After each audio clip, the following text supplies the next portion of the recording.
And I often joke and say, if you can count and sew a straight line, you can do foundation paper piecing. Welcome to Make and Decorate, a podcast for makers who love to sew, quilt, and decorate.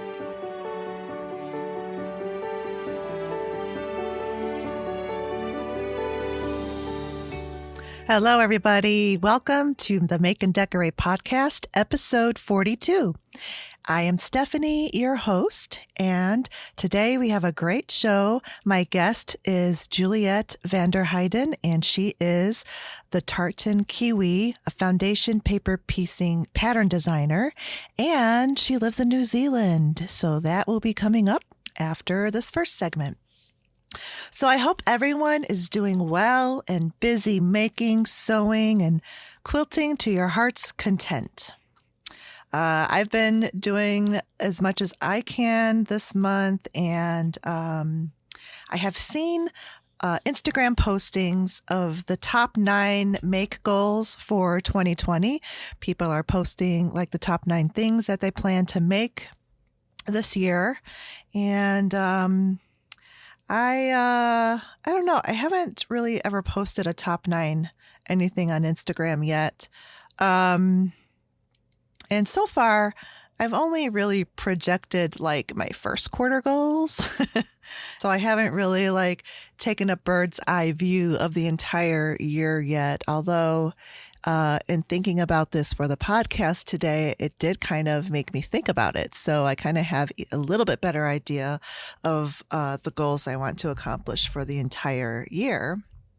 But for the first quarter, first was definitely to complete the baby quilt that I had already in progress. It had been basted for well over a month and was waiting to be quilted. So I did that last weekend. I quilted it. And at the last second, I decided to hand bind it. So I did it kind of backwards. I put the binding on the back because when you machine bind it, you typically sew the binding to the back and wrap the binding around to the front. And on the front, you do the nice stitch, whether it's decorative or straight. On the front side, because on the back side it may or may not hit exactly, the binding part. So anyway, so I'm hand binding the front side. It's not that bad actually, because the stitches you can barely even see them. So it's all good. Before I actually start quilting on a quilt, I always do a practice piece. And so, but sometimes I just do a practice piece and it's just, not used for anything else. It's just like muslin type fabric or whatever. But recently I've been trying to make my practice pieces like reusable. So that they don't go to waste. And so on this practice piece, I used extra fabric from the backing. And then I put another fabric and then, made the sandwich. And I did my practicing free motion. And afterwards, I looked at it and I thought, oh, this could be a pillow, because it was kind of like an oblong rectangle shape. And so I thought about doing that, but then I looked at it and I'm like, this could be 2 little baby doll quilts, because my nieces love to like cover up all their little stuffed animals and dolls with blankets and everything. So this is funny. I made my sister a pin cushion, and it was kind of like a large one. It was a large square. The square was probably like 5-inch square. So, and my sister doesn't really sew that often at all. She kind of got into a little phase of it, but now she's got like, 2 very little ones and a third one on the way. But so her little toddler at the time loved that little pin cushion. So she took it and it was pillows. It was a pillow for her little stuffed animals. So cute. She was very cute with that little pincushion. So this little mini quilt, she will flip over. She'll totally love it. And I made 2 of them, one for her and one for her little sister. So it's a great way to reuse your little practice sandwich pieces.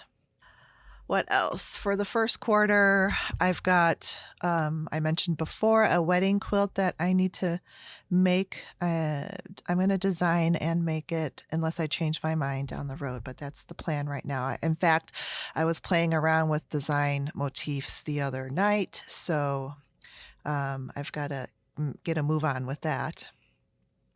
I've got another baby quilt to make because my sister is due in early March. So those are my top 3 right now. And I've got a bunch of other things on the list and on the back burner. And another thing to update you on, because I haven't talked about this since way back in maybe like September, but I am still crocheting those hexies. I have to do a count because I've crocheted a bunch of them, but I know it's not a full like 200 yet. I probably have completed maybe 100, 125. That's my guess. But any extra time that I have in the evenings, I have it nearby and I just, make another 3 hexies. So eventually that will definitely get done. But I kind of like it as this ongoing portable project, and the crochet is a nice departure from the sewing. So I enjoy it. And when the hexies are done, because I'm using this wool, what is it? Wool silk? Yeah, it's a wool silk combo. It's so soft.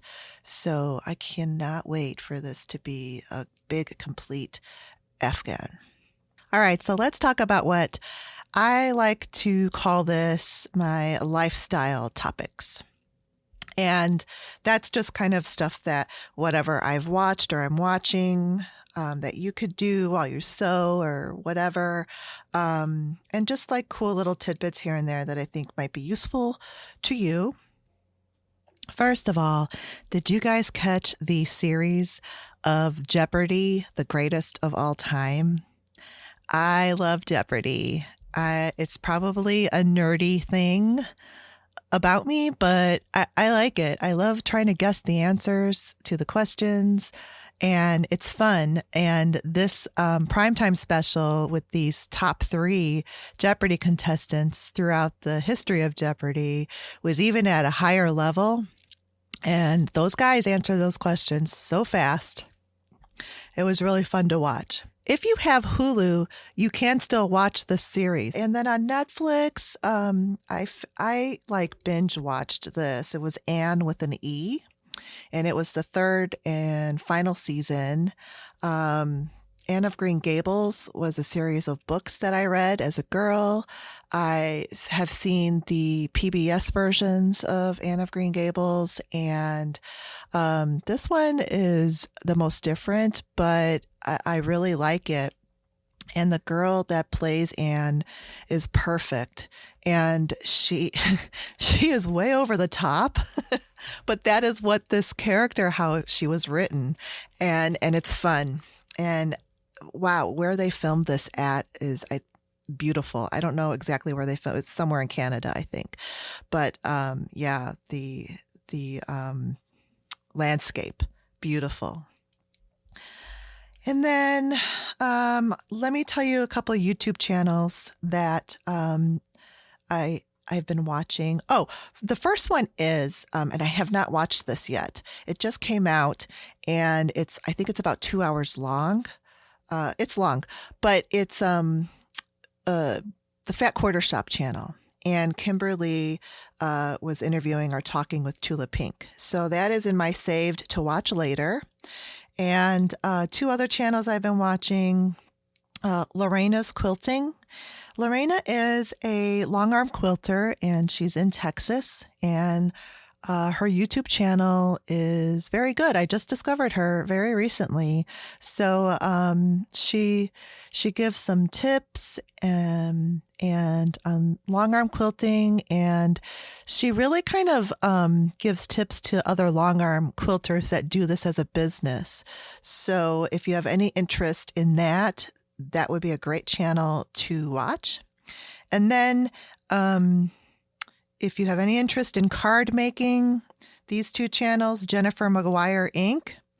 and Kay Werner Designs, those are two channels I've been kind of watching here and there and getting ideas on card making with stamps and with watercolor painting.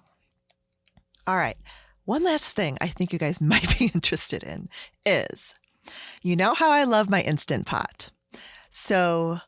But what do you do when you have a recipe that requires two different things to be made that can be done in the Instant Pot? You need another one, right?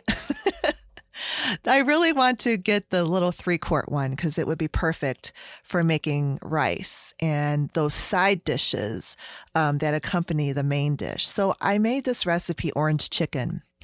I will post the link to this because it turned out great. And I love this recipe. It's a healthier take on orange chicken. It's not all breaded and fried.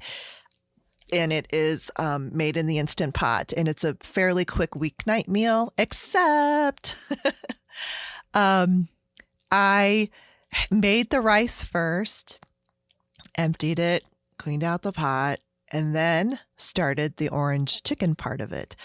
That took way, way too long. So I was thinking about it and I searched around for the 3-quart one, but right now it's just too expensive. It's $100. So I'm going to have to wait to either Prime Day or next Black Friday time when the prices drop dramatically. But in the meantime, I got this, it's really cute. It's a small, and it's made by Instant Pot, and it's called Zest. And it's a small little rice cooker.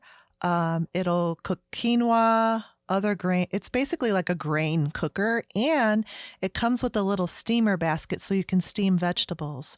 It's not a pressure cooker, so things take a lot longer in this, but I made another Instant Pot meal, and where I made the rice in the rice cooker, and it took about a half hour. So I started that first, and by the time I had completed the rest of the meal, it was all done at the same time. Really very nice. And I got that it was only like $26. So I highly recommend the Instant Pot Zest. So yeah, then the next, on the weekend, there's an oatmeal function. So I made that.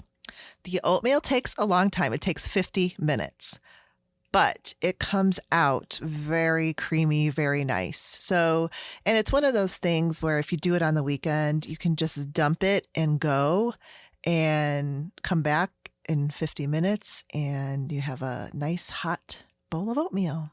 I want to take a moment to thank all of the patrons that subscribe to the Make and Decorate Patreon page. And one of the rewards is a bonus episode of the Make and Decorate podcast every month. Last week was the bonus episode, and they kind of got sort of like a sneak peek of my conversation with Juliet because this episode is airing a week after they got their episode with additional Juliet conversation. Just a quick note about the audio quality.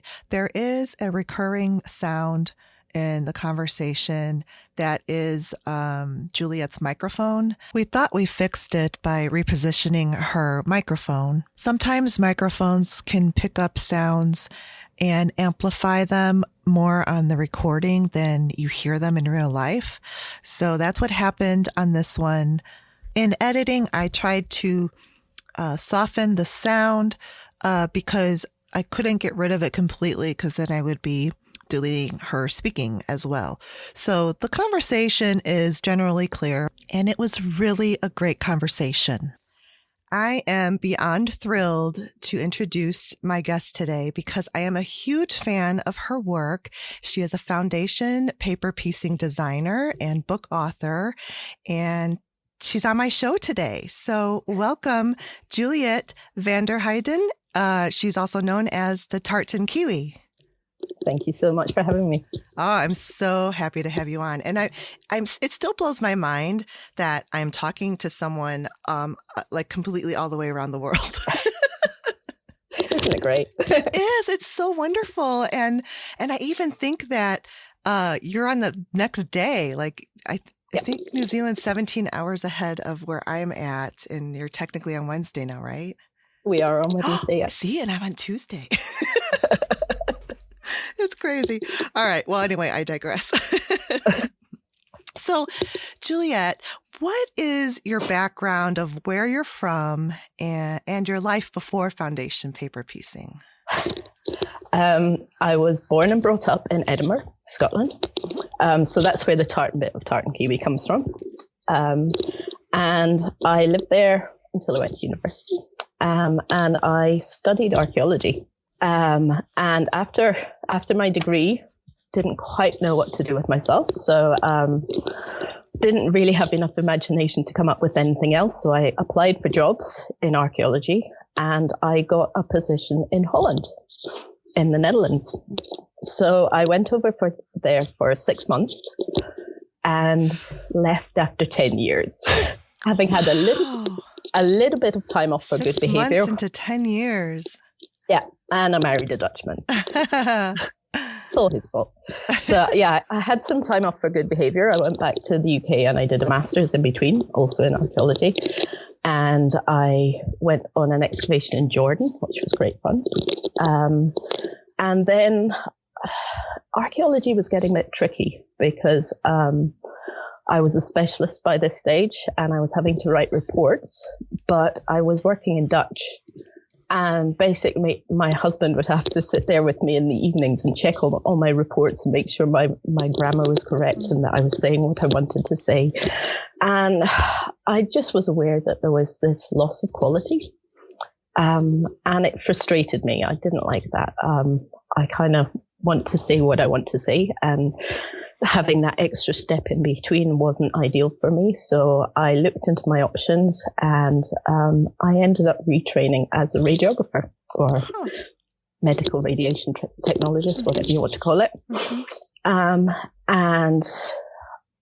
I worked at the hospital, and it was an in-service training. So I worked at the hospital 4 days a week and went to school 1 day a week. And it was a great way to retrain for me, for someone who I'd already done 4 years at university. I didn't want to do any more, but it allowed me to get the level of job I wanted, and it was great. So I did that, and in between, my husband and I were young. We had no children. We had a decent income, so we traveled the world, and we went to Egypt together. We went to Canada, and we went to New Zealand. When we came to New Zealand, we had a camper van for 6 weeks. And after 3 weeks, my husband said, I could live here. And after 4 weeks, he said, no, I really could. And by the way, when I went to the library to get The Lonely Planet out, they had a book on immigration right next to it. And I had a quick look, and they're short of radiographers here. It's on the skills shortage list. So it's a little bit easier for us to immigrate if we want to. So what do you think? And we went home and we thought about it and we did all our research. And after a year, we moved over to New Zealand. Wow. I hear of people doing that, but it's just amazing. So, I've done that before of like, I could live here because when me and my husband and I went, several trips to California. I love Northern California and the North Pacific. And every time I never want to come back home to Chicago. I'm like, I love it out here. I could live here. And he's like, we can visit. But that's amazing because you guys traveled and you found a spot and ended up loving it. And it's like halfway around the world. It is around the world from Holland and Scotland? Yeah. I think we were ready to move. Again, even though I did all my training for radiography in Dutch, and by this time I was pretty fluent. Everyone you asked would say I was fluent. I would say I was pretty good, but my husband would say I was being a perfectionist in this. But things like I was working in the angio lab and I'd be talking to patients who had a catheter in the groin.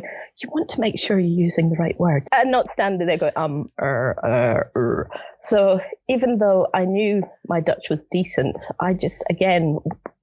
it bothered me.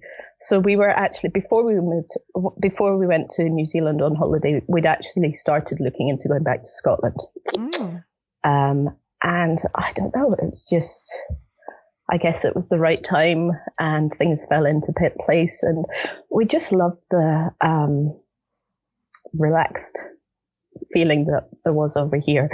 To me, I enjoyed my time in Holland, but it never felt like home to me. I think language was always that small step in between, which bothered me, even though, as I say, I was good at speaking Dutch. I didn't have any problems. I did a whole degree in it, so it can't have been that bad. That's quite amazing. Yeah. Don't do physics in Dutch.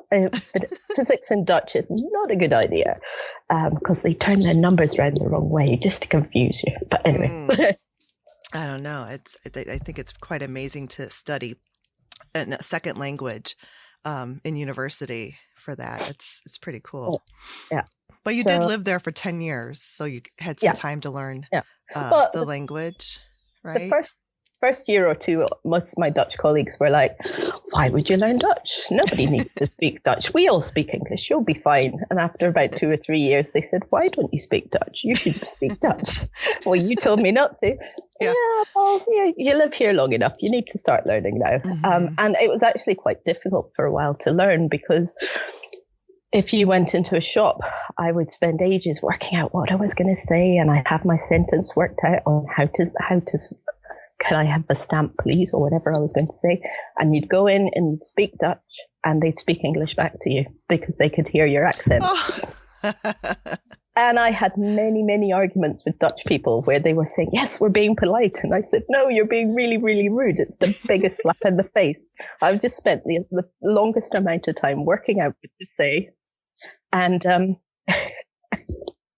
and you've just shown that you know that I'm Dutch, and I mean that I'm Scottish, and that it's not good enough. So yeah, but I got there in the end. I did learn my Dutch, and but it was always there. And at home, my husband, he is Dutch, but he would speak English all the time with me. So and he used to be able to tell when I'd phoned my dad because my accent would come back. He'd be like, you've spoken to your dad. Not that I have a very strong accent, but yeah, he could tell. Oh, wow. That is so cool. So, so now you're in New Zealand, and when did you start quilting? Well, we moved around a little bit, but we ended up in a place called Tauranga, which is in the north of the North Island. And I was working as a radiographer, and my husband was working as well. And then I had my daughter. So I had time off work. And about that time, I started I guess I was beginning to feel settled for the first time since I'd left Scotland. I had a place that felt like home. I had friends outside work. It wasn't just colleagues who were my friends. And I started to feel a bit more settled and I think the first thing I did was some knitting. And so I decided I was going to knit a blanket for my daughter, and it's terrible, but I finished it. It's about half the size it's supposed to be because my tension was so tight. But I got there and I did it, and one thing led to another, and I just started making little projects and doing things. And then after a while, my husband got a new job, which was in Christchurch, which is on the other island, so about halfway down the South Island. So we moved, which it was tough. I didn't really want to move, but I knew that it was the best thing for his career, and he'd followed me around for a while, so it was actually his turn to take the lead. So we moved down to Christchurch, and at that stage, we made the decision that I'd stay at home with our daughter for a little while and just get us settled and help her to find her way. We were going to be in a rental place to start with, and just we were also going to be going back to Scotland on holidays, so there wasn't any point in rushing into getting a job. But I knew that I don't do very well just being stuck at home, and I kind of need to see people and have people around me. But there was also that, do I really have to go to playgroups and meet new people and then move house to a different area and do it again in 6 months' time? So what I did was I started a blog, and I didn't tell anybody. I didn't even tell my husband. I was really embarrassed about it, but I discovered the blogging world online, and I thought, well, why not? And it would have been about 2010 or around about then. So there was a very active blogging community at that stage. And I started this little blog, and it was kind of a mummy blog to start with, and then it morphed into a crafty blog. And then I found the quilting world. And to start with, I watched from the sidelines and thought, whoa, those things they're making are amazing. I could never do that. And then I went along, got my sewing machine out, because I did own a sewing machine, and went along to the fabric shop nearby, bought some fabric, and started trying to make things. So, it was just starting from scratch, learning from other bloggers, because there was such a wealth of knowledge being shared online. So many tutorials, and people were telling you how to do things, giving lots of pictures and explanations. And if one tutorial didn't make sense, you just went to the next one and tried that. I basically I had done sewing at school, but I basically kind of taught myself, because I hadn't done anything for a good 20 years or so, 30 years, whatever. Yeah. So. Oh, yeah, that's so cool. And, I think back to even, because I didn't start quilting until, my late 30s. And if it weren't for, by that time, we did start to have some blogs and online tutorials, and even, things like Craftsy coming along. Yeah. I don't think that I would have become as good of a quilter, not that I'm a great quilter, but have developed my skills to this point if it weren't for that. Because I didn't know anyone who did that. Yeah. No. Yeah, not at all. So it's really interesting. Great. So you specialize, I think, you can tell me if I'm wrong, but foundation paper piecing. Yes. Yeah. And it's pretty amazing. What is foundation paper piecing for the listeners who may not know exactly what it is? And sometimes people get that confused with EPP, which is English paper piecing. So with foundation paper piecing, you start off with a bit of paper, which has a lot of lines written on it and numbers. And I often joke and say, if you can count and sew a straight line, you can do foundation paper piecing. Mm-hmm. That might be oversimplifying it a little bit. But basically, you start with piece one, and you sew just like you would normally sew your quilting fabric together with two pieces of fabric with the right size together. You just got it next to a bit of paper. So you sew that line, flip it over, and then you move to the next piece. So straightforward in a way, but then some of the angles make it harder for people to do. So, Yeah. All right. So what I wanted to ask you is, what drew you to foundation paper piecing? I guess when I started, it was pretty much teaching myself, and I didn't make it easy on myself. So the first 3 blocks that I did had curves in them. I didn't know any better than people say curves are difficult. I just tried them, sewed them, and they weren't terrible.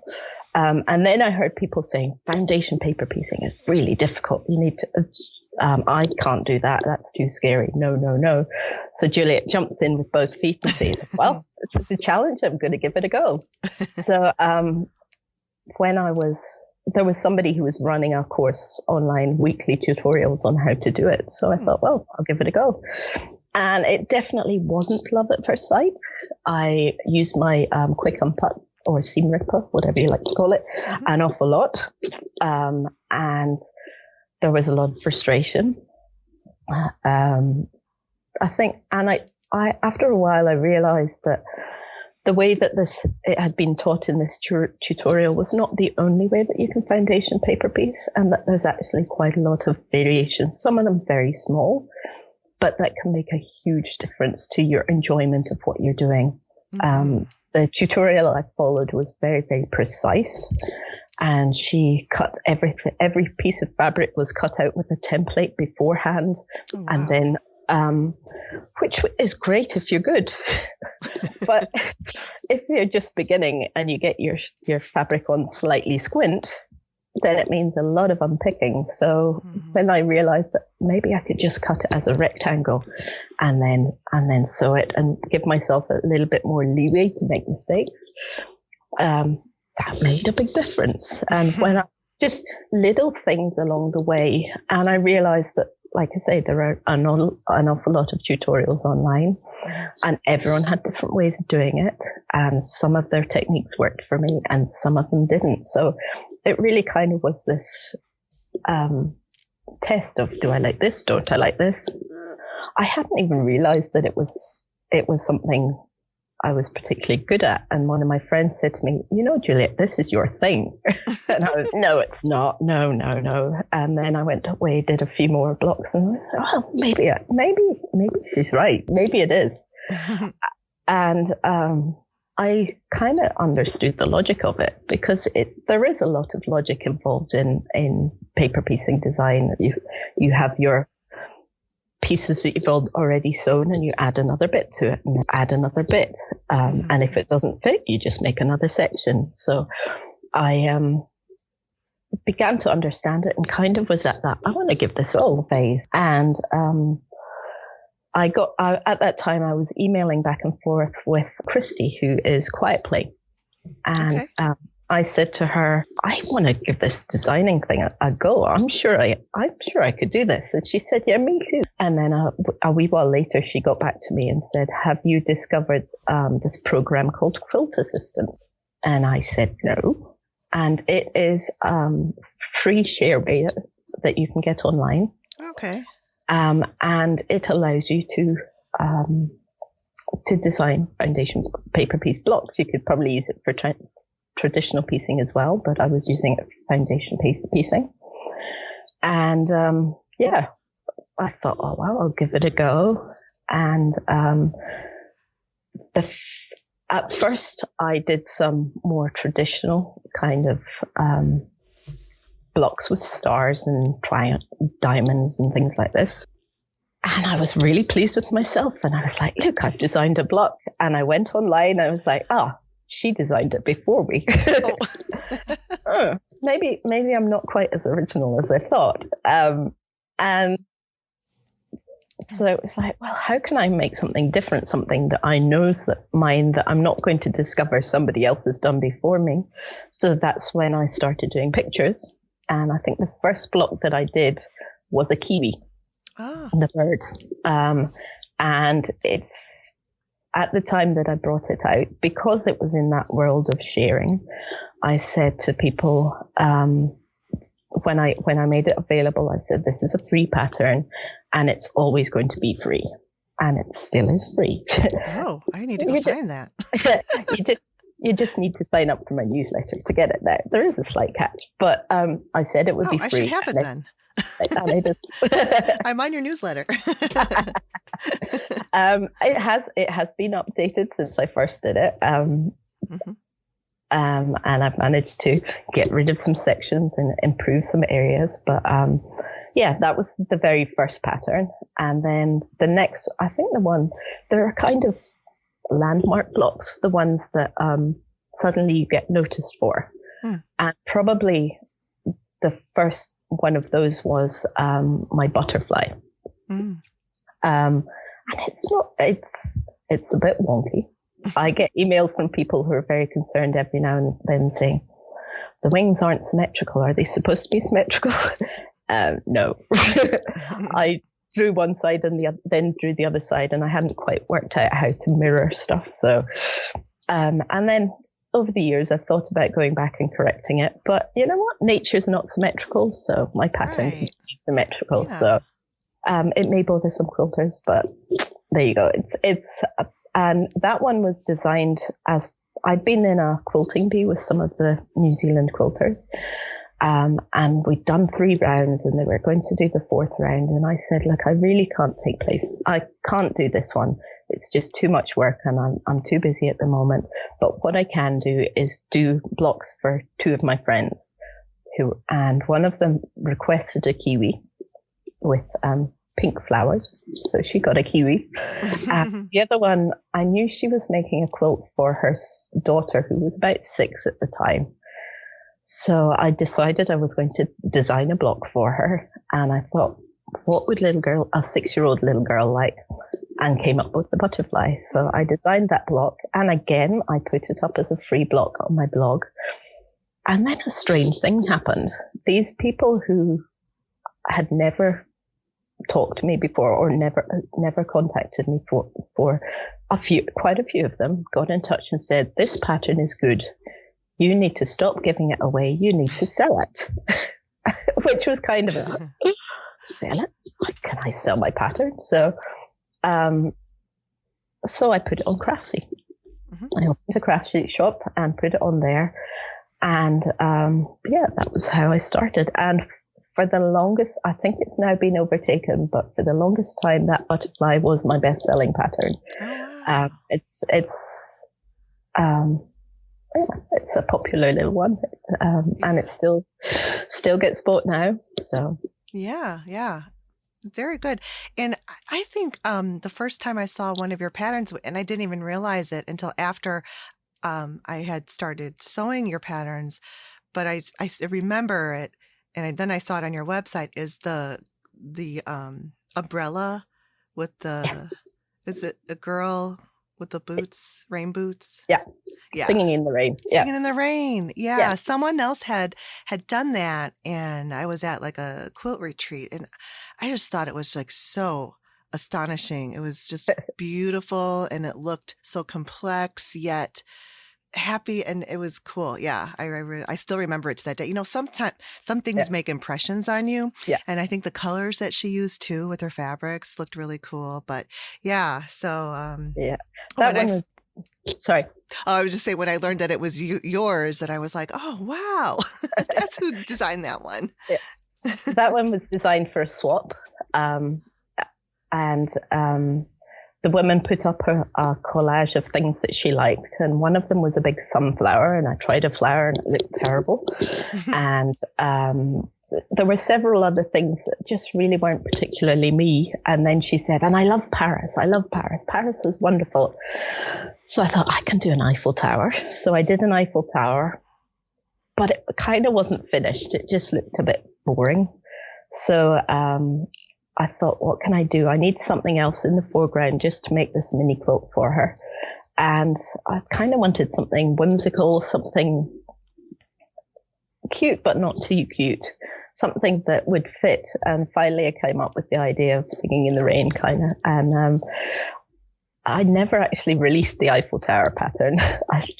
It wasn't that fun to put together. But I did release Singing in the Rain, and yeah, that's one of those ones that very much does the rounds for swaps. It's very popular for swaps.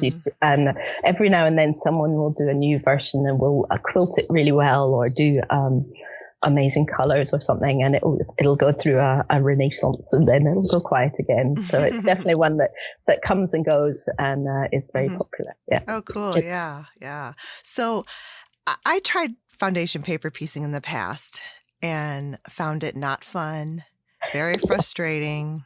Yeah. And I decided it wasn't for me, and I never looked at it again until a couple of years ago. And you released your book, Animal Quilts. Oh. And I love animals. And so I ordered the book, and I'm going through this book, and it's just, your designs are just so compelling, and I don't know, that drew me in. It drew me back into it and wanting to try it. And I went through this whole book, and you capture like some animals like are in motion, like this owl in flight, and there's just so much like great detail in them. But so I still like, I had this, and I'm going through there, and then the other decision was, which one do I start with? But then I was still a little like, oh, I don't know. Yeah, don't start with those books. But then you did a bird on a wire. What was it? What do you call it? It's not a sew along, but pattern club. Yeah, it was called a pattern club. So so I'm for those listening, I'm holding up. It's a little bird block, foundation paper piece. It's just a single bird with its feet on a wire, and it's what, like maybe it's I don't know, 7 inches square or something like that. I think it comes in 6 and 12 inch. Yeah. Okay. So 6 inch square, and I did it. I mean, I was so thrilled when I finished this. You have no idea. And then somehow your instructions, and the way that you logically presented it, just did it for me. I was just like, Wonderful. It was like, oh my gosh. Okay, now I kind of get this. And it's not as hard as I'm trying to make it to be. But it's just that you have to take it one step at a time. And like you said, there are so many ways to do this, because since that time, I've even learned another way, to do it. I mean, like, people will use freezer paper. They will use, all sorts of various, like techniques. But anyway, so I was really proud of myself. So then I went back to your book, and I decided the butterfly, because this was going to be for me. And the butterfly is like even part of my like logo and everything. But so, yeah, I mean, this looks so, I just have like a quarter of a wing done here. Oh, that looks awesome. I mean, it looks so impressive. That's right.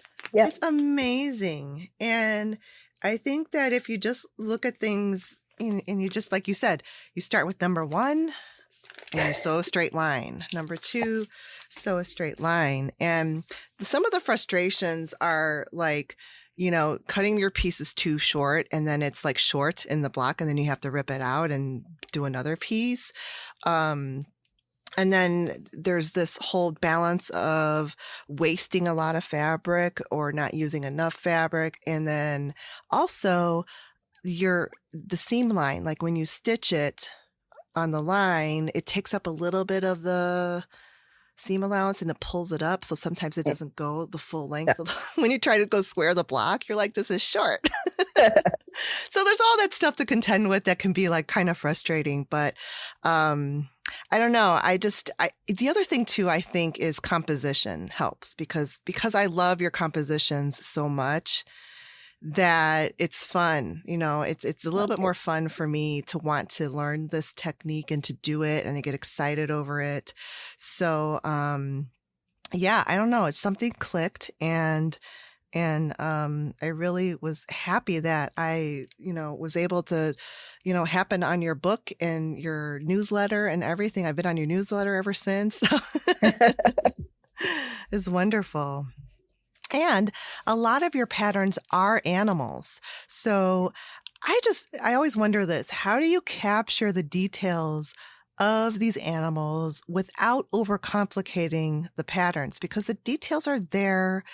They don't look, and there's nothing wrong with cartoonish, but to me, they just look like, you're looking at this animal that is, I don't know, kind of like true to how they are in the wild, I guess, or I don't know if that makes sense. They are often based on photos, although I will change up quite a bit. So I get the accuracy of the animal itself from the photo. The hunted owl that you held up earlier, which is a barn owl in flight, that one was quite accurate to the photo, so much so that I referenced the photo that I used. But yeah, often I work from photos. I've started recently to get a little bit more confidence in my own drawing skills. And actually, while I've just come back from the New Zealand Quilt Symposium, where one of the classes I taught was on designing your own pattern. And one of the students asked me, is there anything that you have failed to design? And I said, yes, I have tried many, many times, but I cannot design a cat's face. I've tried it and it just doesn't work. And then I got home and the stubborn part of me was like, I'm going to make this work. And I think I might have, it's going to take some time before it's available, but I'm pretty sure that I've worked it out now. And that cat was based on a sketch that I did myself. And there were certain of the details, because I think the problem with cats is there's so much detail in their faces often. There's all the stripes and markings and things that you want to show, but by putting them in, it becomes cluttered and overdone. So step one, make the design big. I will generally design something first and then decide what size it's going to be. So if it's getting really, really lots and lots of detail, then it's going to be a big block. And if it's something simple, then it will be a small block.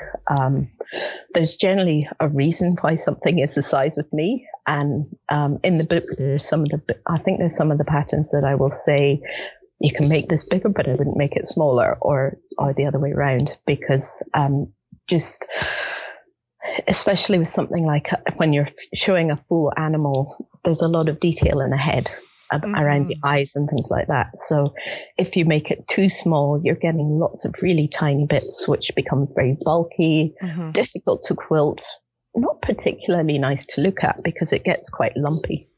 So I think one of the important things is scale. And yeah, this cat that I'm doing now, it's the first big quilt that I've done since the book, actually. Oh, wow. All the blocks since then have been up to about 12 inch.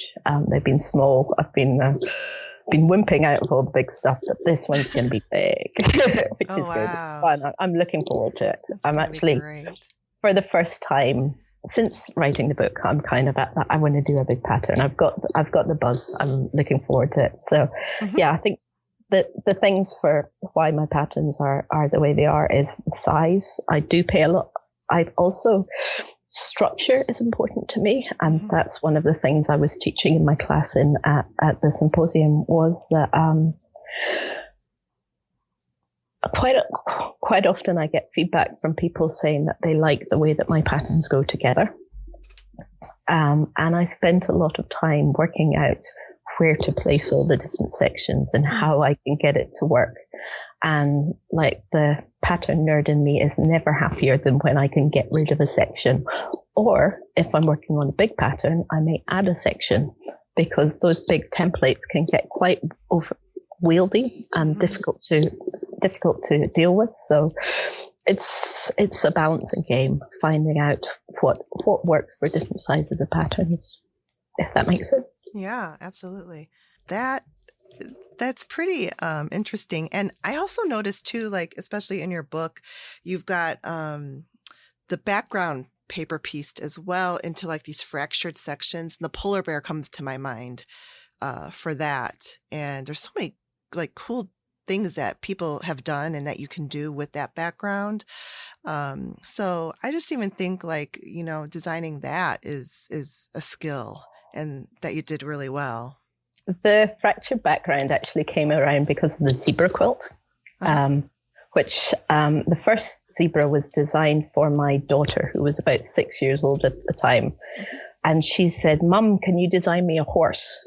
And I was like, horses are boring. Everyone's done horses. And I looked online And I could find thousands of horse blocks at that stage, and I wasn't really very inspired. And ticking away at the back of my mind had been the idea of doing a zebra. So I said to her, how about a zebra instead? Now, I should also say she's not a horse rider. She's never ridden a horse in her life. If horse riding was her passion, I would absolutely have done a horse for her. Mm-hmm. But it was just more a 6-year-old saying, I want a horse. So I said, how about zebra? And she said, okay. So I went away and I drew up a zebra, and I put her in front of the computer with the design software. And my kids kind of at that stage used to think that EQ7 was the best coloring program in the world. So you'd put them down and they'd like find all the fabrics, and they'd spend ages working out what fabrics should go where. And I said, show me what you want. And she did it. And I was like, well, that's not going to work, because she'd had this awesome print, which was a big print, which she was going to put in the back. And it would just all been broken up by the seams of the pattern. It wouldn't work at all. So I was like, okay, what can we do now? So I said to her, look, there's my fabric stash over there. Go and have a look and see what you want. And at that stage, the zebra would have worked with an absolute minimum of 2 fabrics and a maximum of about 6 if you had a different color in the ears and the nostrils and things like this. And she, bless her, chose 13 fabrics and said, and Mum, you need more pink and purple. So back to the drawing board. So that is why the zebra has the fractured background, because she wanted all those colors in. So I went and bought some more pinks and purples, and that one ended up being a kind of almost like a sunset, going from oranges and yellows to pinks and purples. So it's all her. Really pretty, and it is striking against the black and white zebra. Yeah. And again, that was another one of those landmark quilts where people stopped and paid attention, and it got shared lots and lots, and then suddenly you've got lots more followers. So yeah. Mm-hmm. Yeah, it's really cool. Yeah, that's a very striking pattern too, because of the fractured background. I really like that one. And that one actually, she asked for a cushion, so I did a cushion for her, and then without telling her, I blew the pattern up, made it a 40-inch pattern, added another zebra to it so that there were 2, made her a quilt and gave it to her for her birthday. Oh, and did that she was go crazy over it? Yeah.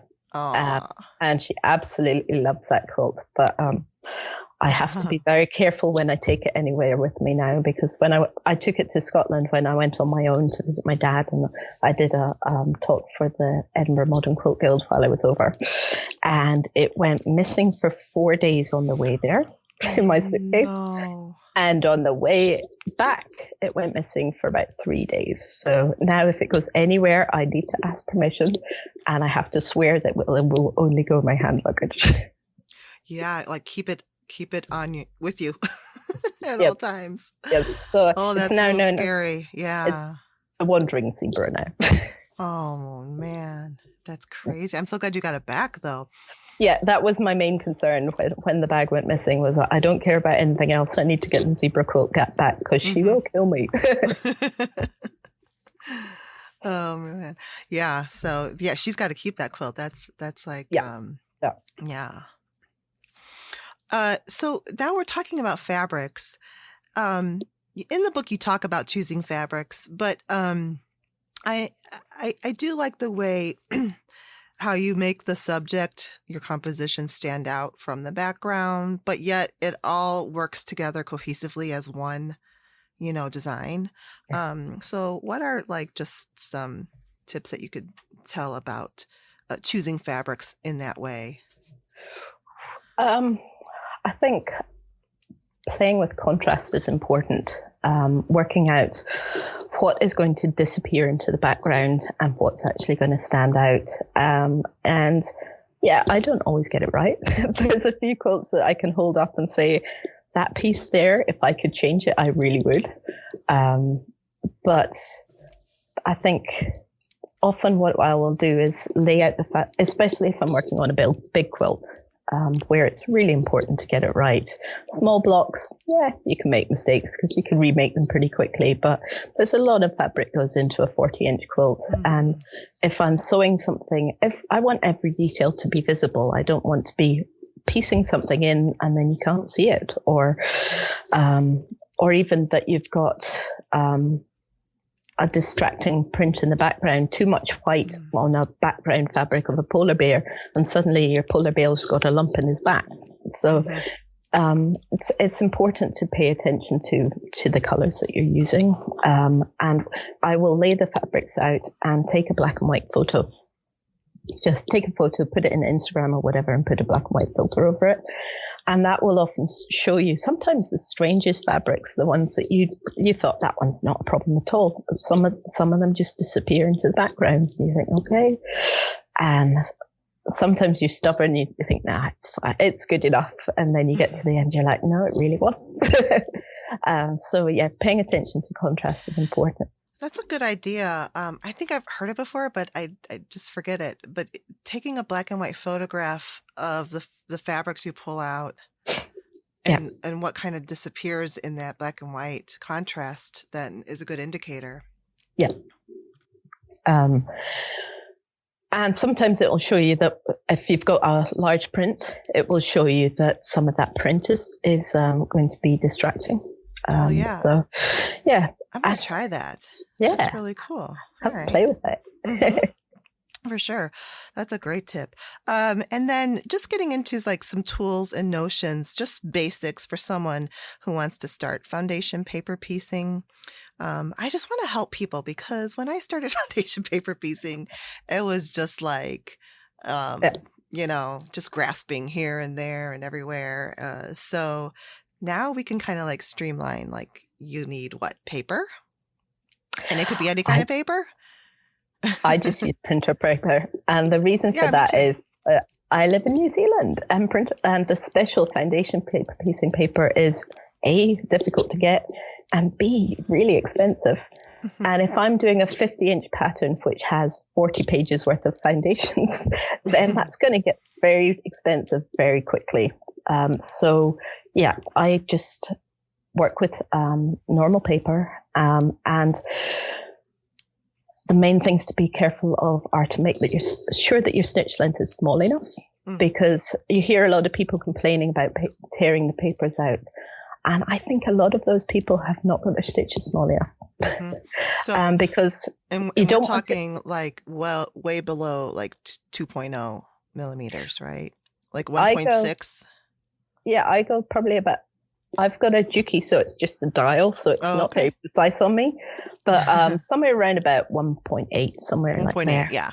So that's a good size. Kind of small enough that that it perforates the paper for you, but not so small that it shreds it. Right.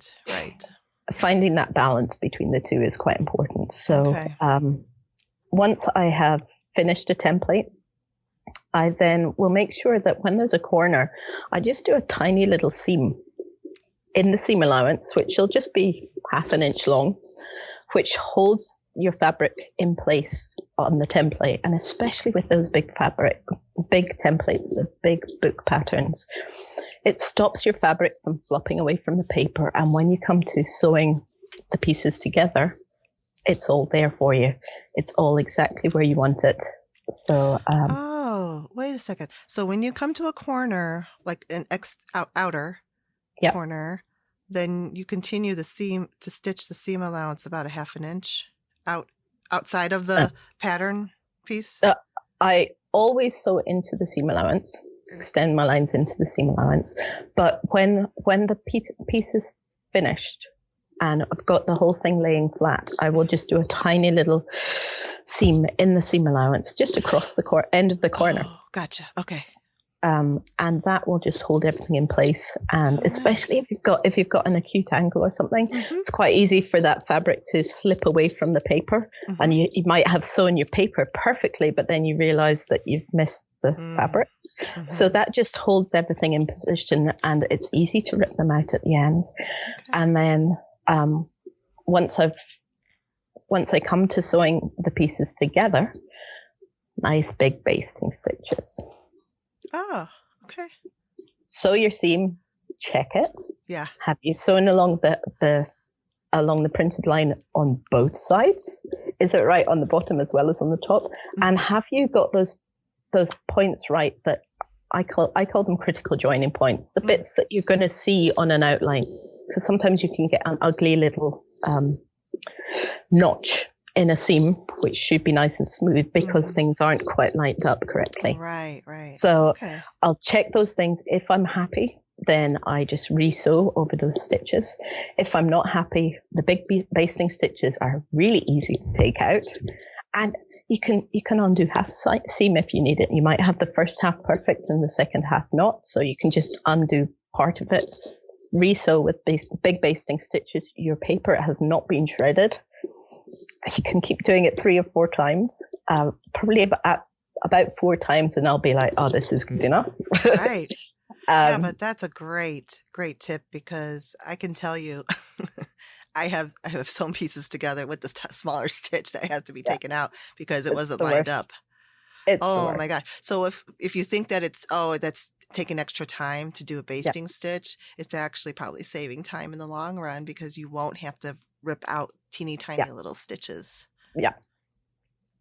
And then once you're happy with the seam, just rip. I tend to just rip about an inch away from the ends in the seam allowance. Okay. And that way, once you've sewn everything together, you don't get those teeny tiny little bits right in the seams that are really difficult to get out. Oh. That you need. So you rip out an inch first before you secure the seam. No, I sew the whole thing together. Yeah. Then once I'm happy, I will rip about an inch off the end of the seam allowance. Okay. And then I will sew my next piece together. And that join where you've got all the seams coming together, you don't have a nest of fabric paper, and those really big, thick, heavy bits that are really difficult to get out. Ooh, I like that one. But I leave the paper, especially if I'm doing the big patterns, I will leave the paper on the seam allowance for the rest, because it just kind of keeps everything together. It does mean I need to take it out at the end, but it helps to. I often leave my blocks with the paper on it for quite a while until I'm ready to actually quilt them or do something with them. So it just helps to keep everything together. All right. Yeah, that's another good tip. Okay. Yeah, it does remove a lot of bulk from all the extra paper. Yeah. And if you're doing your basting stitches and you come to sew the next seam and it's still on your big stitches, check whether you re-sewed it. Okay.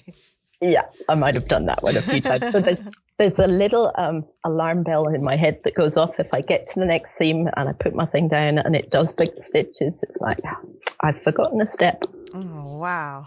So. Yeah, but all these little tips add up to having a much more pleasant experience in doing this. Yeah. You know, it really makes it nice. When it comes to foundation paper piecing, teaching foundation paper piecing, which I don't do that often, but when I do, my favorite lessons are the ones where you're teaching the tips and tricks. You've got the people who've done some paper piecing. They might not particularly like it, but if you can teach them some of these tips and tricks and you see those light bulbs going off and they're like, and you can see that you're helping, that's the best feeling, and that they might actually go on to like foundation paper piecing where they did before. That's like me. You know, they say never say never, or be careful what you wish for, because that was me. I'm never doing this again. It's too frustrating. So, but now I kind of like it, It's fun, and you can get some really complex designs from paper piecing that you can't get from just regular piecing, patchwork piecing. Yeah. So, that's another reason. The foundation allows you to work with either really small or really big pieces, and to do angles that just wouldn't be possible without. When you'd get warping of fabric, it just holds everything in place and gives us the stability that's necessary for the complicated stuff. Yeah, yeah. And then we talked about just a teeny bit, but another real frustrating thing for a lot of people is just getting that fabric the right size to where it's not going to be too short or whatever. Just is there some little thing that you recommend? I think a lot of it is experience. Mm-hmm. When I'm teaching beginners, my number one thing is don't cut it too small. Right. And in doubt, go bigger. But don't make it too big either, because if it's too big, it flops around and it gets in your way and it gets confusing. So when I first started and I was finding my own way, I would use I had a ruler which was 6 by 12 inch, and I would lay that on top of the piece of fabric that I was using. I mean, the foundation that I was using, and I would measure just a rectangle that had about a 1/2 inch clearance on all sides. And sometimes that leads you to quite a big triangle of fabric left at the end. Mm-hmm. Reuse it. Mm-hmm. That can be reused later on. If you're doing a big pattern like the it's called Night Owl, which is the big owl on the front of my book. It has some very big pieces on it. I actually would do those ones first, cut off the excess and use that excess later in the pattern. Mm-hmm. So, like I say, being in New Zealand, fabric is expensive. So I don't like to waste too much, but I also quite like my sanity where possible. Right. So I kind of, it's a balancing act between too much and too little. And I very rarely will try and make it too tight because it's just not worth it. Right. I learned that the hard way too. And another thing that I absolutely love is, and I don't know if you probably do, but I use that add a quarter ruler. Yeah. Oh gosh, I love that. Is like my favorite foundation paper piecing tool. Yeah. I resisted for a long time. Did you? I did. Because often there's tools that you would read about on blogs and on the internet, and people would say, "Oh, this is amazing! And they weren't that wonderful, or they'd be really expensive to get in New Zealand, or you couldn't get hold of them, or you'd have to. And so I heard people talking about them, and I was like, I don't need one of them. I'm fine with my ruler. It's just fine. And I was very stubborn, and I refused to give it a go. And then one of the women who does pattern testing for me is based in New Zealand. And she said to me, I have an add a quarter ruler and I love it. And I thought, oh, well, no offense, but coming from a Kiwi, it was like, oh, okay, if she's got one, then maybe this is something I should look into. So I found one and I tried it. And to be honest, I was determined not to like it. And I was trying to use my ruler, and I kept on finding myself leaning past my old ruler, which had lost the marking for a quarter inch because I'd used it so much when lining stuff up. And I was going past it to get my add a quarter. And at a certain point, it was like, actually, I need to admit that I do actually quite like this. Against that, I did, when I was doing the book, and I suddenly thought I'd better try out these special foundation paper piecing papers that are available. I don't see the fuss. Personally, I'm quite happy with my printer paper. So I have tried it, but it just wasn't worth it for me. So I now actually give it out to my beginner students when I'm teaching. So there you go, have a go. Yeah, that's cool. Yeah, I think because before the add a quarter ruler came out, I think because I saw people like using credit cards to fold back their seams, or like note cards. Yeah. Oh, people still do that one. Yeah. It's not the technique that I use, and I've kind of finally worked out why. But when I'm teaching, I will teach people the way that I paper piece without the postcard, as people call it. And if we get to lunchtime and they're still not getting it, I'll say, right, let's try you with the postcard method and see if it works. And sometimes it's the difference between them getting it and not getting it. So I'm quite willing to teach people methods that don't work for me, because they will work for other people instead. Because, like I say, everyone is different, and things that work for one person will not work for another. So. Yeah. Right. And then what about thread? Do you just use normal 50 weight thread, or do you like to use the thinner thread? I used to be a complete thread heathen. I would use whatever was on the machine. It didn't matter what color, I would just use it. And then I had a bad experience with some thread that really didn't work. Just the stitches unraveled and it wasn't very good. And then I had to think about it and was like, maybe I need to start looking into the right thread. And I'd been trying different things. And then I was invited along to a quilting group in Christchurch to do a talk. And one of the other people doing a talk that evening was the rep from Wonderful. And she showed all these different threads, and she said, and explained what they were all used for. And I thought, I'm pretty sure that's the one I want to use, but I'd better ask her. So I went up at the end and said, okay, what do we need? And she told me to use Decobob, which is the 80 weight Wonderful thread. And I love it. And I've not gone back. So because it's so fine, I can easily, base stitches and then go over them, and there's no bulk from it. But it makes such a difference. I had no idea how much bulk thread was actually adding to my seams. Yeah, I know, me too. It blew my mind when I realized, and I was like, wow. And if you get to those places where there's a lot of seams joining, quite often you can find that the seams will pull away a little bit. But with the Wonderful thread, because it's so fine, you just don't see it. So yeah, I'm definitely in favor of Wonderful, and not afraid to say it. Oh no, yeah, that's great. So, well, this is so wonderful, and I'm just so glad that you've come on the show. I wanted to ask you if you're well, I think I know the answer, but are you planning to keep designing foundation paper piecing patterns? And maybe another book? I don't know about a book. That one almost killed me. I had a very short period of time to work on. Oh, wow. And it was a lot of work. My husband and children definitely got neglected for the time that was being written. I think I had about 5 months to design and write the book. What? I had, and so much of those quilts.